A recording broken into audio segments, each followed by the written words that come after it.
Plus two കഴിഞ്ഞിട്ട് ഏത് ഡയറക്ഷനിൽ പോകണമെന്ന് എനിക്ക് അറിയണ്ടായിരുന്നില്ല. പക്ഷേ ക്രൈസാലിസിൽ എത്തിയതോടുകൂടി അതിന് നല്ലൊരു ഫലം കാണുമെന്നുള്ള പ്രതീക്ഷ എനിക്കുന്നുണ്ട്. ഹായ് ആൾ, എൻ്റെ പേര് മുഹമ്മദ് യാസിൻ. ഞാൻ മൂർക്കനാട് നിന്നാണ് വരുന്നത്.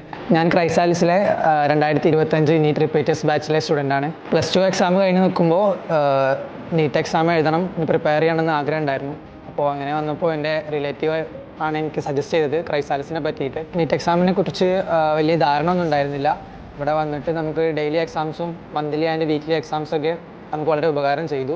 മാർക്കിപ്പോൾ താഴെ പോകുന്ന സമയത്തൊക്കെ മെൻറ്റേഴ്സ് നമ്മൾ കൂടെ നിന്നിട്ട് നമുക്ക് വേണ്ട സജഷൻസും കാര്യങ്ങളൊക്കെ തന്ന് നമ്മളെ ഹെൽപ്പ് ചെയ്തു. പ്ലസ് ടു കഴിഞ്ഞ് റിപ്പീറ്റ് ചെയ്യാൻ താല്പര്യമുള്ളവരുണ്ടെങ്കിൽ ഞാൻ 100% ക്രൈസാലിസ് മെർക്കുറിയെ അവർക്ക് റെക്കമെൻഡ് ചെയ്യും. കാരണം ഞാൻ വളരെയധികം ഇവരുടെ സർവീസിൽ കംഫർട്ടബിൾ ആണ്. എനിക്ക് ചെറുപ്പം മുതലുള്ള ആഗ്രഹമാണ് ഒരു ഡോക്ടർ ആവാന്നുള്ളത്. പ്ലസ് ടു കഴിഞ്ഞിട്ട് ഏത് ഡയറക്ഷനിൽ പോകണമെന്ന് എനിക്ക് അറിയണ്ടായിരുന്നില്ല. പക്ഷേ ക്രൈസാലിസിൽ എത്തിയതോടുകൂടി അതിന് നല്ലൊരു ഫലം കാണുമെന്നുള്ള പ്രതീക്ഷ എനിക്കുന്നുണ്ട്. ഭാവിയിൽ ഇത് വളരെയധികം എനിക്ക് ഉപകാരപ്പെടുമെന്ന് എനിക്കിപ്പോൾ വിശ്വാസമുണ്ട്. റിസൾട്ടാണ് ക്രൈസാലിസിൻ്റെ ഉറപ്പ്.